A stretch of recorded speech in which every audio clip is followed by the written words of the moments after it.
Itu cerita. Adapun ilmu syariah, dan itulah yang dimaksudkan menjelaskannya, yang kita nak belajar ni ilmu syariah lah, maka adalah terpuji semuanya. Ilmu syariah ni semuanya terpuji. Tetapi kadang-kadang bercampur dengan apa yang disangkakan itu syariah, padahal adalah itu tercela.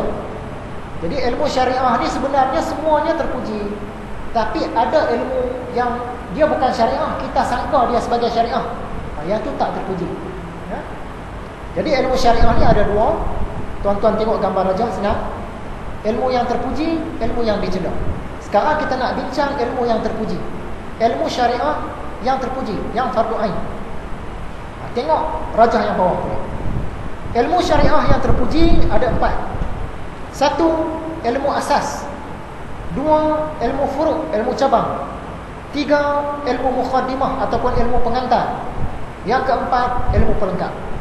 Ini dia ilmu-ilmu agama yang terpuji. Kita tengok yang pertama.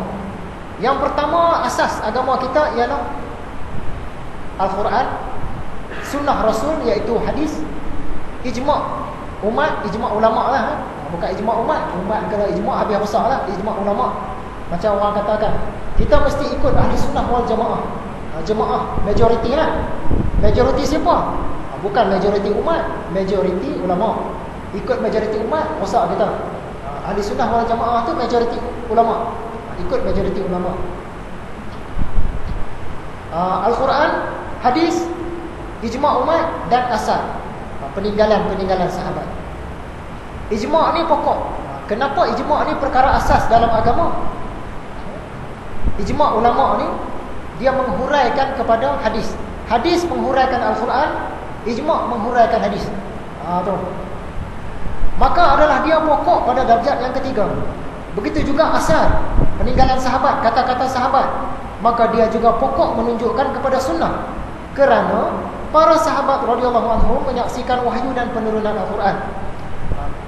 Masa ayat Quran turun, masa hadis diucapkan, ditunjukkan, para sahabat ni dia tengok sendiri. Jadi mereka orang saksi yang berada di tempat kejadian. Saksi yang berada di tempat kejadian, dia tengok benda tu, dia lebih faham. Sebab tu ulama-ulama ahli sunnah, dia memelihara adab meriwayatkan hadis. Kalau Nabi Muhammad dia cerita hadis tu dalam keadaan berdiri, ulama tadi dia berdiri. Kalau Nabi Muhammad urut janggut, macam Ustaz Nasir urut janggut ni, ulama tadi dia nak cerita hadis tu, dia urut janggut. Kalau Nabi Muhammad cakap tu lembut je, dia tak tegas. Masa riwayatkan hadis tu, ulama tadi dia cakap pun lembut je. Kita nampak benda-benda tu tak penting kan. Apa yang tercatat tu cukup kan. Apa yang tertulis matannya cukuplah kita tahu. Tapi sebenarnya benda ni penting. Sebab apa? Perlakuan-perlakuan tu tadi dia menunjukkan maksud, penguat kepada maksud. Kalau Nabi Muhammad tengah duduk, tiba-tiba dia bangun berdiri, dia cakap, maksud dia benda tu tegas. Kalau Nabi Muhammad dia urut-urut janggut sambil tersenyum, maksud dia benda tu biasa, tak tegas. Walaupun Nabi Muhammad kata jangan buat benda ni, tapi jangan dia tu makruh. Sebab dia relax, jangan buat benda ni.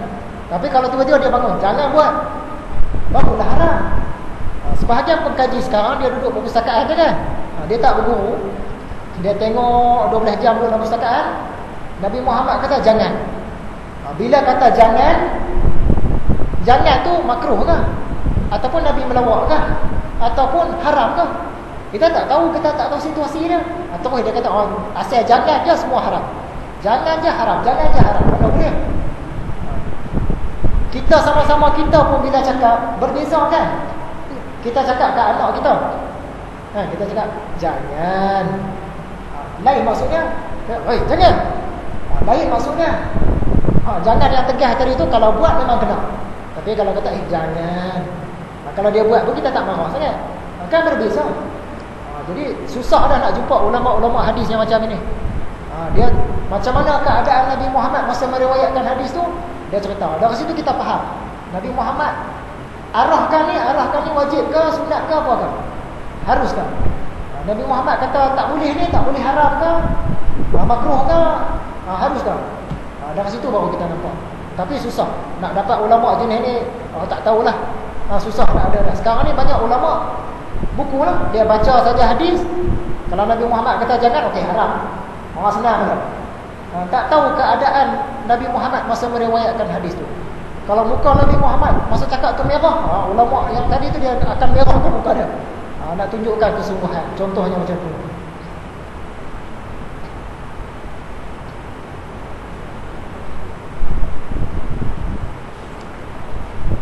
Okey, muka surat terakhir.